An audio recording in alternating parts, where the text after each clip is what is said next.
The Israeli military seizes control of the Rafah crossing between Gaza and Egypt amid talks of a ceasefire.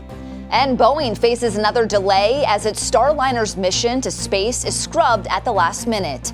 The Morning Rundown starts now. From the Straight Arrow News Studio, bringing the stories that matter to you from across the United States and around the world. This is the Morning Rundown. Today is Tuesday, May 7th. Thank you for joining us. I'm Lauren Taylor. The Israeli military has taken control of the Rafah border crossing in Gaza, which sits between the war-torn territory and Egypt.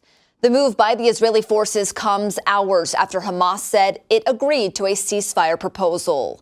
Israel sent tanks into Rafah as part of its ground offensive. Israeli officials called it a limited operation aimed at destroying Hamas targets. While this does not yet appear to be the full invasion of Rafah that Israel promised, the Israeli army says that it is carrying out targeted strikes in the eastern portion of the city. Israel says most people have evacuated from the area of the crossing after it sent out a call for them to move to an expanded humanitarian zone about 12 miles away. With Israel taking control of the border crossing, it's unclear where the prospects of a ceasefire stand. Hamas said Monday it had informed mediators from Qatar and Egypt that the group has accepted their ceasefire proposal. In response, the office of Israeli Prime Minister Benjamin Netanyahu said the deal fell short of Israel's demands. However, Israel has agreed to send a delegation to Cairo today to meet with negotiators. As we reported Monday on SAN.com, Columbia University has canceled its main commencement ceremony after weeks of pro-Palestinian protests on campus, with the university official citing security concerns. Columbia said it made the decision after speaking with students, and the university has decided to focus on smaller ceremonies for the university's colleges. More than 200 protesters have been arrested since demonstrations began on the Ivy League campus. White House Press Secretary Karine Jean-Pierre responded to questions about the cancellation during Monday's press briefing. It is unfortunate that a small group of people went too far and cost their classmates this important event. We've talked about it many times from here. When it comes to commencement day and when it comes to speaking at commencement events, this is something that the president has done for some time now, and he understands that this is a moment of joy, a moment of celebration, and we feel for them. We feel for each of the graduates. Pierre repeated President Joe Biden's words from his White House address last week that protests should remain peaceful. House Speaker Mike Johnson released a statement Monday calling out the university's president and administrators, saying they have, quote, displayed a shocking unwillingness to control their campus. Johnson called on the board to appoint a new president. The speaker, meanwhile, is facing calls in Congress for his removal. Johnson met with Congresswoman Marjorie Taylor Greene for nearly 2 hours on Monday. Greene has been vocal about forcing a vote to oust Johnson from the speaker position. Johnson called for their meeting and called it productive. The two are set to continue talks today. Week 4 of former President Donald Trump's criminal trial in New York began Monday with the judge fining Trump again. Judge Juan Merchan ruled Trump violated the gag order that prohibits him from discussing the jury or witnesses in the cases, fining him $1,000 for remarks made during an April 22nd interview after the trial began.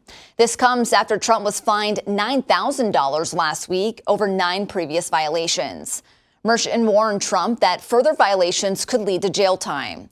The judge admitted that putting the former president in jail is the last thing he would want to do, but added he has a job to do. Trump later responded to the judge's comments outside the courtroom, saying, "The U.S. Constitution is more important than jail, and he'll, quote, do that sacrifice any day." Before the proceedings ended on Monday, the prosecution told the judge their case would likely take another 2 weeks. A U.S. soldier was detained in Russia on criminal charges last week, according to Army officials.